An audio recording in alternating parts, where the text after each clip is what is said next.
Good afternoon, everyone. Today's session is Understanding Modern Treaties in British Columbia, Sharing Reconciliation Journeys, and Honoring Our Promises. My name is Lisa Campardo. I'm the Community Manager for the Strathcona community within the Lower Mainland of Vancouver.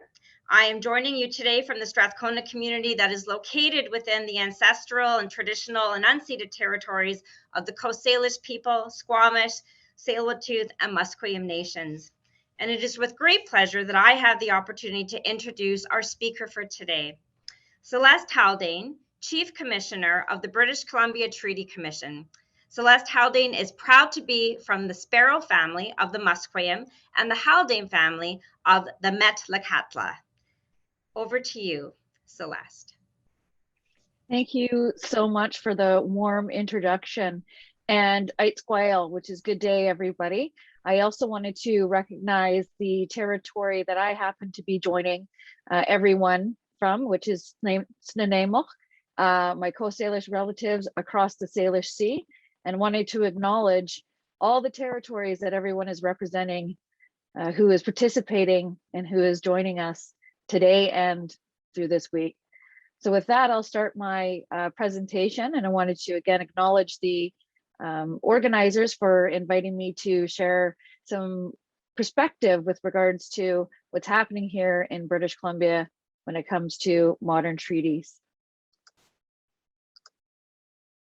So what are treaties? That's a great question. And I'm hoping throughout the presentation, I'll be posing questions, and I look forward to getting into some dialogue with everyone as well. So treaties are a promise between three groups of people in British Columbia. So the Government of Canada, which represents all Canadians, the Government of British Columbia, which represents all British Columbians, and a First Nation government. So here in British Columbia, we have three parties that are negotiating a modern treaty. And in BC, there's also two types of treaties. So the early treaties, or which we would call the Douglas treaties, that were negotiated in 1854, there's 14 of these on Vancouver Island. There's also one additional treaty up in the northeastern corner, which is Treaty 8, that includes a small portion in British Columbia, and that was negotiated in 1899. And then we move into modern treaties, which there are 8 of these in British Columbia, and these are the ones that the Treaty Commission focuses on. What else should I know about modern treaties? This is a good question. I just mentioned that there are 8 modern treaty nations in British Columbia. And here they're represented by their crests as well. I've listed them. We have the Nisga'a Nation that was negotiated just prior to the start of the BC treaty negotiations process. We have the Tsawwassen Nation that's located in one of the first urban treaties negotiated. We have Huu-ay-aht First Nations, Qayqayt-Chekaltit First Nations, Toquat Nation, Uchuckalsit Tribe, Yaqut First Nation, and Tlayaman. Fun fact, some of these came into effect in your lifetime. Can you guess which ones?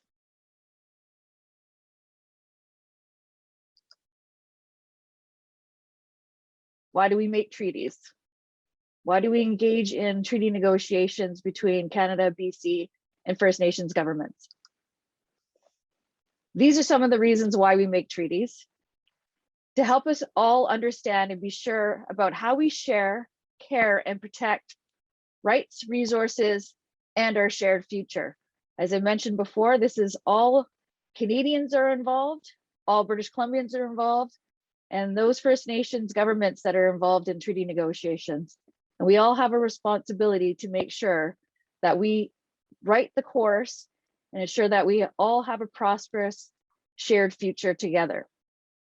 So make sure that we're moving forward together in an equitable way, or as I have to say, a fair way, in partnership and in collaboration with each other. And as a mother and a grandmother, I can say it's really important that we move together, all together at the same time, so we ensure that we have a great future for every Canadian, every British Columbian, and every First Nation person. And I say that because it's about the future generations, all the students that will be participating and all those educators that you have such a great responsibility to ensure that our future generations are well prepared.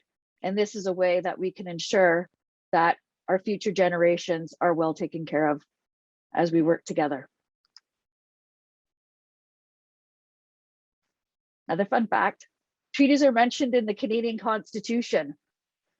Can you find which sections?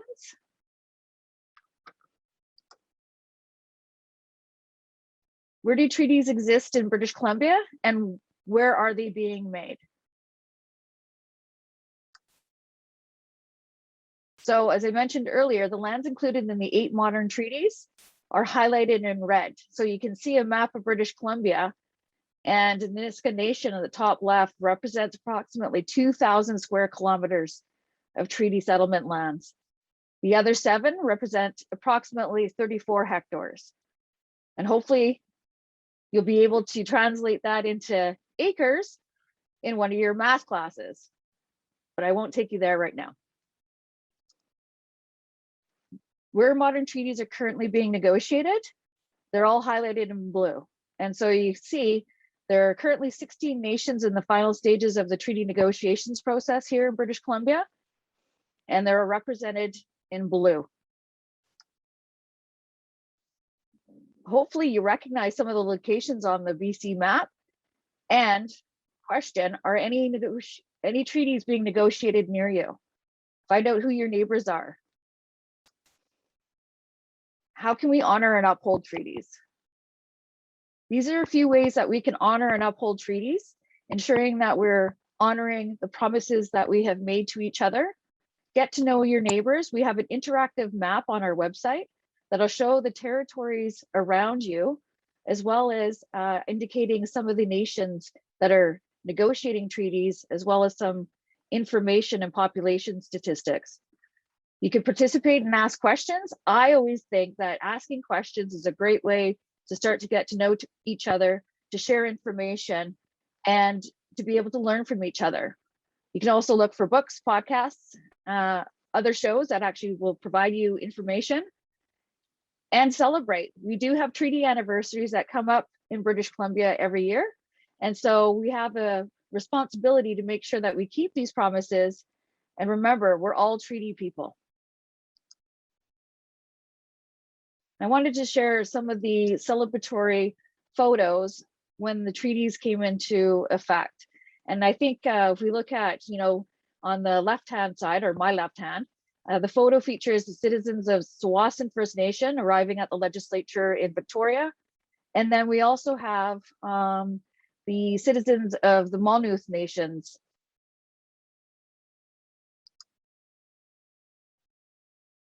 Then we have future leaders of the Tliamin Nation and members of the federal and provincial government. So that's the day that the Tliamin Treaty came into effect, as well as we have a beautiful picture of the Nisga'a leaders and citizens in front of Parliament in Ottawa.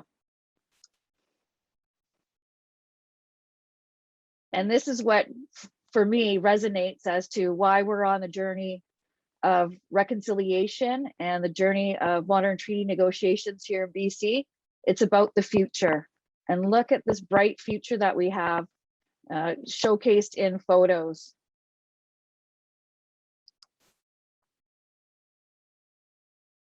What is something you can do to honor and uphold treaties?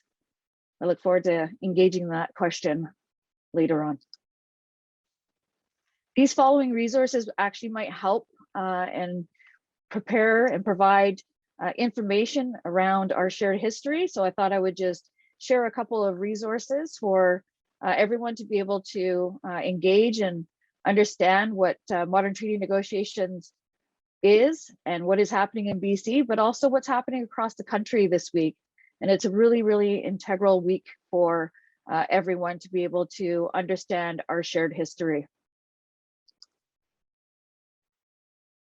So now I'll just share a little bit of my journey to advancing reconciliation and what landed me where I am now. I'll just leave this slide up because we'll eventually get there. But what I thought I would share is the reason why I've engaged and embarked and spent the last 25 years of my career advancing treaty negotiations and advancing Indigenous rights and reconciliation. As you can appreciate as educators who are joining us, when I was growing up, I can certainly share that we did not have the necessary resources in school to teach about Indigenous history. And so for a long time, I think that was a history that was not shared, and it certainly wasn't an inclusive history and narrative. It often left out the Indigenous voice. And so I found myself, I would say, on my journey is part of a rediscovery through education. And I am a strong supporter of education. And I think everyone has and should have the opportunity to pursue every academic pursuit that they want, to ensure that they are included in education. And that's how I started to rediscover who I was through my journey of education and connecting with my, I've always had a strong connection with my community. I've always had a strong connection with my family. And I think that's important, is knowing where you come from, being proud of who you are and proud of where you come from, but understanding that there are different ways and different lenses that we can put on to ensure that as we move forward in our journey of reconciliation, that Indigenous voices aren't lost. And so it has been my responsibility to ensure that as I move forward in my life and in my career and raising my children and interacting with my grandchildren, that they also know where they come from and that they come from a strong family, strong community, and to be proud of who they are as they move through their journey. And so that was part of the reason why I have pursued reconciliation, Indigenous land rights, Indigenous rights, as well as being involved in the treaty negotiations process. Because as I mentioned earlier, it's not about my generation, it's ensuring that we are creating a brighter, better, more prosperous future for all our generations coming up, not just Indigenous, but again, all Canadians, all British Columbians, and all First Nations or Indigenous peoples here across Turtle Island. And so for me, it's been a tremendous opportunity, as well as a very humbling experience sometimes as I've moved down the road in my career. And I just wanted to share with everyone, particularly those that are students joining us, that sometimes the journey isn't easy. It's not meant to be. But if you find something that you're deeply passionate about and something that you truly care about, that you will go along that journey, and you'll see the doors opening as you go through that journey. And yes, sometimes we fall down and we have to pick ourselves up, but that's part of learning our life lessons. Again, if I say this, and I've said it more than once, it's around our shared journey, but it's also around what you're passionate about and the passions that can change the world. And part of that is education. I cannot stress enough how important education is for everyone across our country. So with that, I will end with my personal shared journey and hand it back over to those that are handling the Q&A. And I just wanted to say thank you, Haitsepka. I really do appreciate the time, and I really look forward to engaging in Q&A, because I think this is the most interesting part of the presentation, is the dialogue. It's wonderful. Thank you so much, Celeste, for that amazing presentation and for compelling all of the participants on the line today to engage in some further dialogue. So we do have some question and answers coming through. Hubelo is the platform that you'll submit your Q&A through. And I'm going to just dive right in, Celeste. So this is coming from Cora Intermediate School in St. Sault Marie in Ontario, and they are a grade 7 class, and they are grateful that this can be offered. So the question that's coming through is, do you know if anyone outside of BC is currently negotiating modern treaties between Canada, First Nations, and provinces? Yes, that's a great question. There are other negotiations happening across the country. And I do know, I believe in Quebec, as well as back east, there are some modern negotiations. They're not necessarily captured in the modern treaty process, but they are certainly being negotiated. And I failed to mention earlier that there are 29 self-government agreements across Canada that are considered to be part of a modern treaty type process. That's perfect. Thank you very much. While we wait for additional questions to come through, you had talked about your education journey, Celeste. Is there any inspiring thoughts that you can provide our audience around how they might dive in, or what your path was to get to this esteemed role that you are right now with the Treaty Commission? Thank you. So when I started out, I've always been interested in law, and I thought, I wasn't sure what that actually looked like in my career as a teen, because I had no idea. All I saw on TV was like Law and Order. So I only thought there's criminal defense or there's prosecution. I had no idea that there was anything in between. And so it took me engaging with family members that are lawyers and figuring out what my path might look like. And I started actually out in anthropology. And so my undergrad is anthropology. I moved into law through that way. So there's different ways to engage in the law. You don't necessarily have to be strict in the black letter law, so to speak. But I think there's lots of different ways and different passions that people can follow. And I'm a lifelong learner. So I completed a master's in constitutional law at Osgoode. And I'm currently undertaking a PhD in interdisciplinary between anthropology and law at UBC. And so you don't necessarily, and my children certainly haven't followed my footsteps in law, but I certainly encourage everyone to, whether it's through skills and training, trades. We need so much is happening in our country where we need trades. There's so many careers and opportunities. It's around figuring out where you want to go. And, you know, it's not an easy pathway at times. And it's finding those supports along the way, like the cheerleaders that you need to continue to push you forward, and you'll find those. And I think that's one of the most important things as educators. They are our cheerleaders. Absolutely. We have another question that's come through, Celeste, and that is, what is the most challenging aspect of negotiating modern treaties within the BC context? Good question. Well, I would say there's probably a few, and part of it is ensuring that you have political will or that commitment from both all three governments, and making sure that they are aligned in what they want to achieve.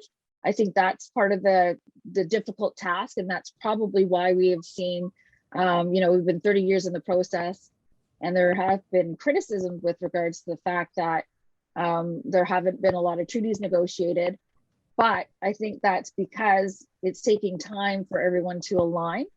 And another issue, a challenging aspect is around engaging in discussions with your neighboring First Nations.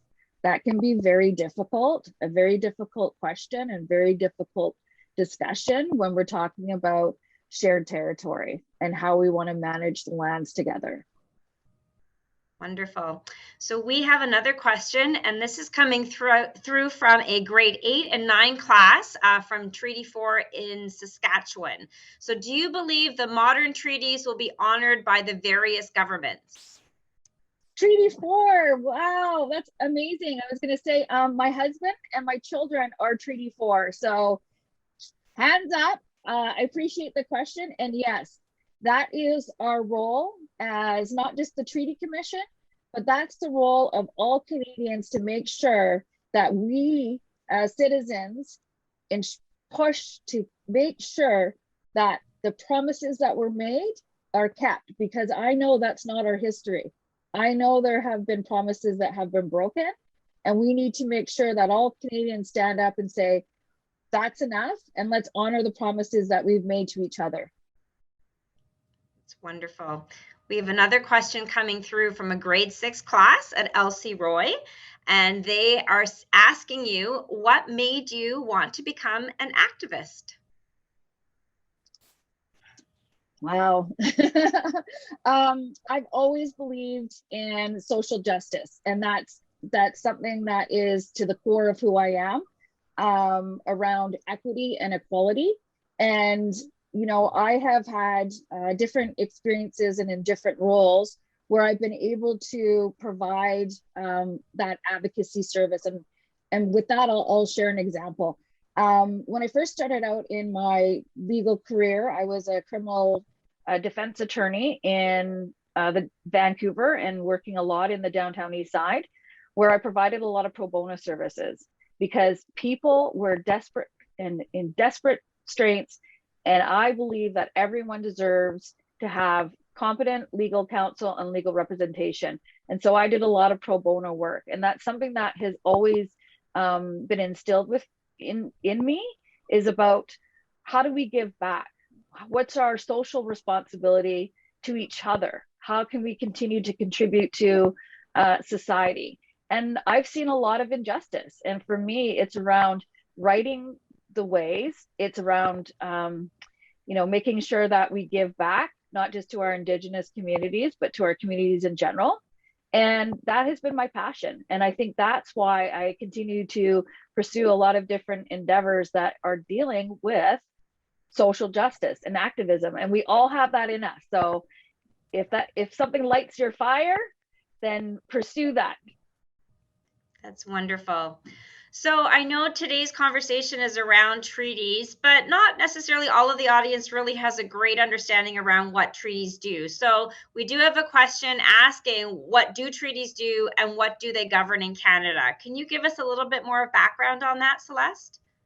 Absolutely. So treaties sort of spell out the relationship between in BC, between Canada, BC, and the First Nations governments. And so it clarifies the roles and responsibilities that each government will have. And it clarifies the roles and responsibilities around resource management, so land, fish, and on the coast here, fisheries, and well, coast to coast, fisheries is extremely important, forestry, as well as what some of the lawmaking, so taxation jurisdiction. I mean, that's, it might bore you, but you know, tax is important. But it's really around building that partnership together and making sure that we are moving forward in a more positive way than we have been in the past. But that's really what treaties do. They're not just contracts over land. They are around sharing resources, sharing prosperity. Perfect. So I kind of have a bit of a follow-up question to that. So do you know if any treaties have been revoked to give the land back to First Nations communities? I don't know about treaties being revoked, but in the modern treaty context, there are, you know, we have we sort of call them two components to the treaty, which is land, which is actually acquiring more land that is available in the province. So growing your land base is a part of the treaty, as well as the cash component to it, which is you know, infusing resources, fiscal resources into your community. But it is about growing your land mass, but actually it's about having control of your land. Whereas some, I was going to say the numbered treaties often are still under the Indian Act, which is, I mean, a very colonial piece of legislation in my viewpoint. And in modern treaties, the Indian Act no longer applies. So that falls away because you have self-government. So you really, truly are self-governing, self-determining, and the treaty sets out all the responsibilities to that new self-governance arrangement. It's wonderful. So we have a question coming from the grade 5 class from Westview School in Fort McMurray, and they'd like to know, how do leaders come together to write a treaty? Good question. So part of our role at the commission, we are an independent body, and we're the ones that facilitate. So we were the ones that bring the parties together to negotiate a modern treaty. That's our big role, which is a huge role because sometimes not everyone wants to show up at the table. And that's our role, to make sure that every party is showing up and doing what they agreed to. So again, it's about keeping those promises and making sure that in our role as the independent body that oversees it, we're making sure that the commitments that they've made with each other to negotiate, that they will sit down and negotiate. Well done. So we had a question that came through from a grade 6-7 class in Toronto, Ontario about revocation of treaties, but we've already answered that, but a shout out to them for putting that one through. And I'm going to now ask a question of a grade 9 class from Zogeen Shores in Ontario. What are the repercussions for not following a treaty? Ooh, good question. You see, there's a lot of litigation that happens. So going to court. And as you might have read over the last few years, a bunch of settlements that have been coming out from Ottawa because of those broken promises, because of those broken treaty arrangements, as well as other issues that have arisen where the government is finally righting the ship, so to speak, and acknowledging our past colonial history and the mistreatment of Indigenous people. And I think that's one way forward.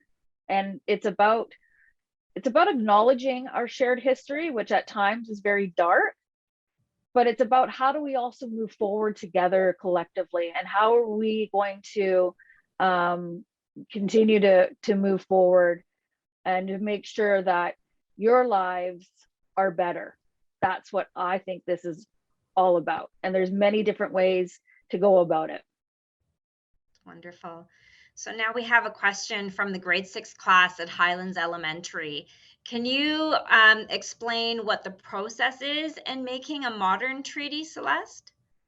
Sure. So it's Canada, BC, and First Nations that are sitting at a negotiating table and negotiating different areas, whether it's forestry, lands, citizenship, children and families. There's usually upwards of 28 chapters in a modern treaty. So you can imagine the length of time that takes to negotiate each chapter.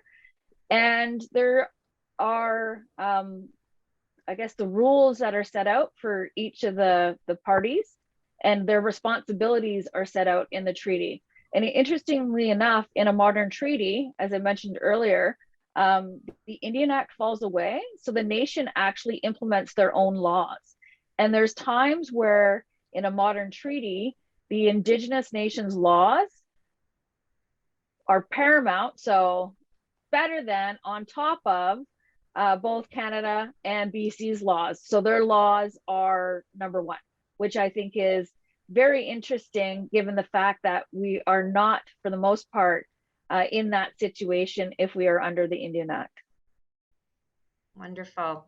So we have a question from a grade 6 class in Ottawa, and you talked about early treaties, modern treaties early in your presentation. Can you just summarize for us how many treaties have been negotiated in British Columbia?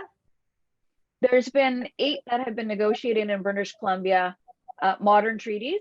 There are 14 Douglas treaties that were negotiated in 1854, And then there was one treaty, Treaty 8, that was negotiated in 1899. And then there are 39 tables negotiating currently in BC. Oh, and what's the Yeah, likelihood of those coming to a head? How long does it take a treaty to be negotiated on average? Is there an average sort of time 25, frame? about 25 years. So we have 16 that are now in the final stages. So in the next couple of years, there will be a few more treaties finalized, I would say, in BC. But we have a lot going on here in BC. So we have a grade 6 class and Fred A. Hamilton in Guelph, Ontario wanting to know, what do you think the future of treaties is going to look like? Do we see a change to the process, to how they're negotiated, maybe how quickly they're negotiated? Good question.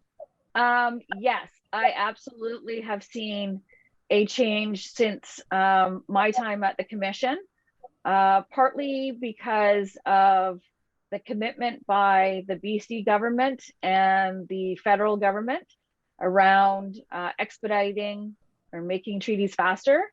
And there's been new policy changes, and I know this is probably a little too much for some of the younger grades around policy, but making sure that you have the attention of government is important. That's what makes things move a lot faster. And so that's what we've been doing, is pushing. Yes, there will be more treaties. And I think you'll see that more Indigenous governments will become self-governing, which means that they have taken control of their destiny, of their future, and will continue to manage their affairs in the way that they see fit, i.e., the way that we used to do prior to the Indian Act and other pieces of legislation coming into effect. And so I think we'll see a different future and a better future, but it's a better future for everyone. Mm-hmm.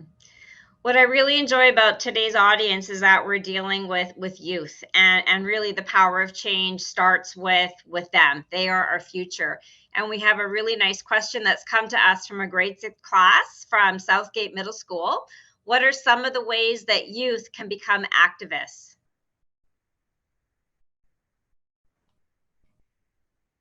Are you there, Celeste?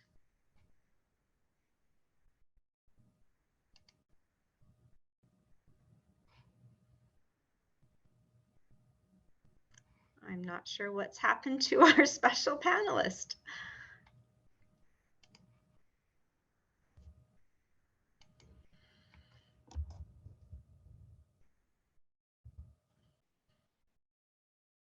Let's just give Celeste a moment. I think she's logging back in.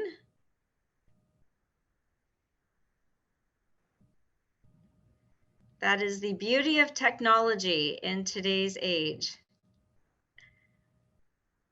I think you're muted, Celeste. If you could just can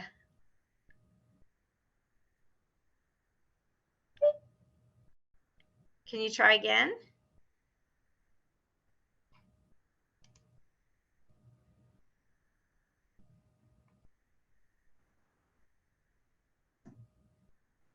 So, oh, I think we hear you. Can you hear us? Yes. Perfect. So the question was really about becoming activists. What can we do to become activists at this time? Well, that's actually an excellent question, because recognizing we have so many youth that are joining, and given the fact that you are our future leaders and our future change makers, I would find something that you're absolutely passionate about and figure out how you can get involved. So whether it's engaging with your, if there's an Indigenous community next to you, maybe finding out some of their celebrations or recognizing treaty days. I also think that just volunteering in general is just an excellent way to get involved in your community, whether it's at an animal shelter. I've donated and volunteered time to pro bono legal work. I've done community kitchens. It really just depends on where your passion is, but figuring out what you want to do will take time. So I don't expect everyone to be able to jump into something right away. But I know that we have such an incredible number of students across the country that are looking to get involved in something with social impact, which I think is extremely important.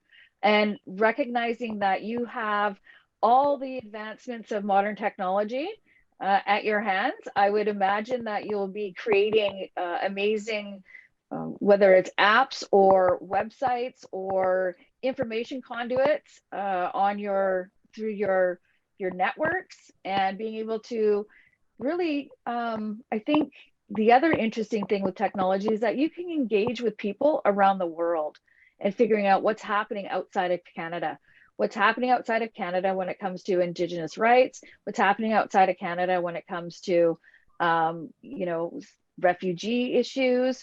There's so many things that we can be passionate about and find out about. And you really, the world is all yours. And I think that's exciting. And you know, watching the excitement and everything flourish in young minds is just incredible. Absolutely. Now we have a question from a grade 7 student, and this is, I think, your blue sky thinking. You know, what would you hope or wish to happen in the future? If you could wave your magic wand, what would you like to see happen with treaties?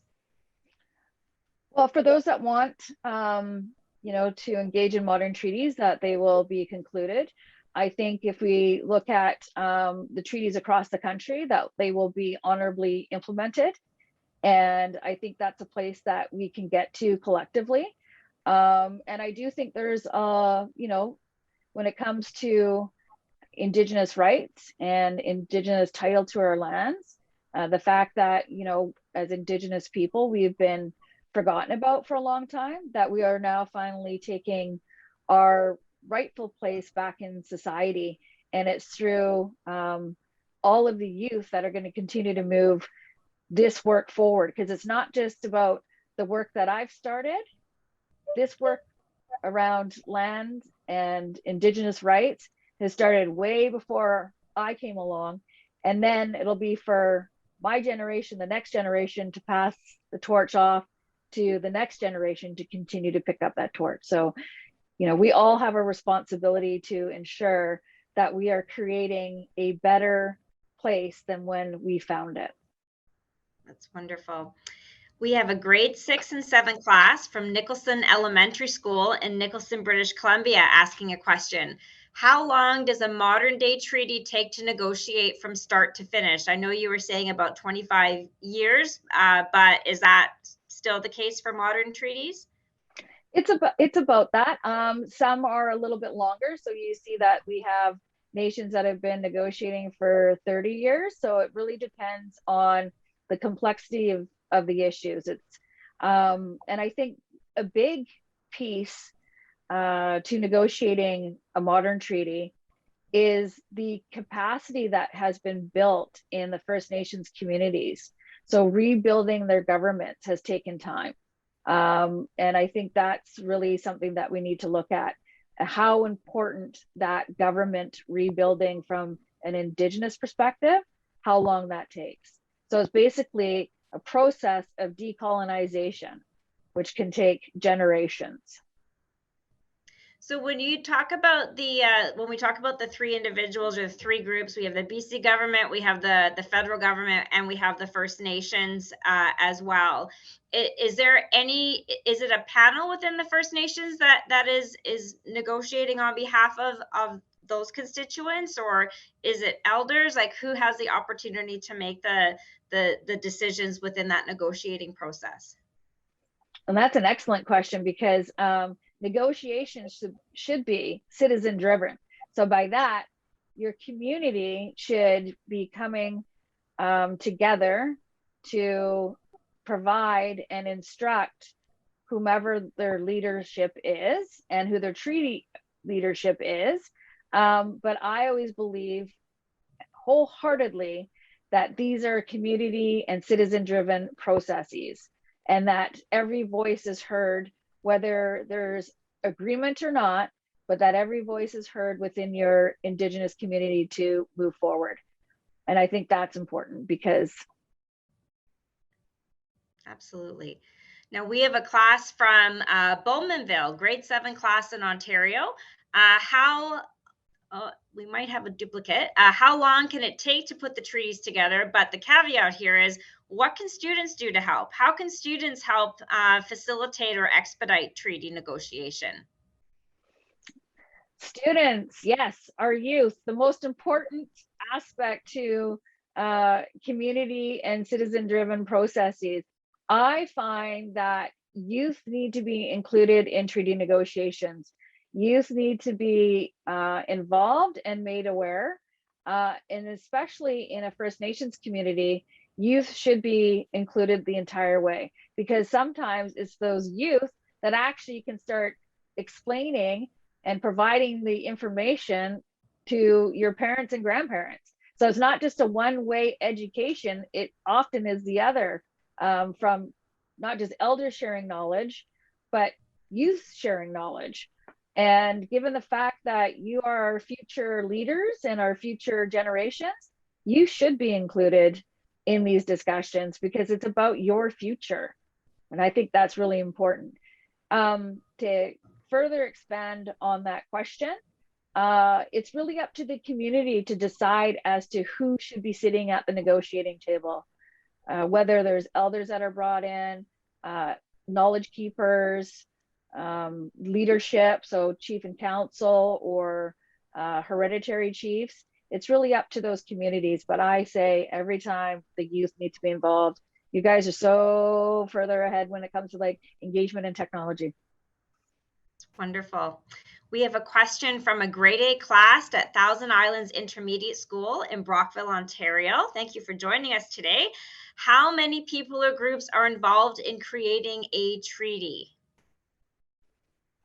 So there are, well, 4 groups that are involved. So it would be a representative from Canada, a representative from British Columbia, representatives from the First Nations community, and then the Treaty Commission, that is the independent body that facilitates or that brings these 3 parties together so they can negotiate.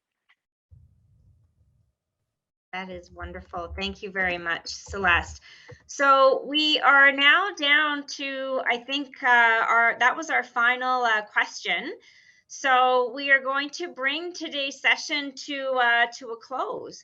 And it is with gratitude that we recognize Celeste Haldane for being with us today and for answering all our questions. As the Chief Commissioner of British Columbia Treaty Commission, Celeste is an esteemed individual who truly has knowledge and has been here for the last 35-40 minutes sharing that with you during your wonderful questions and answers. So we do very much want to thank you for that.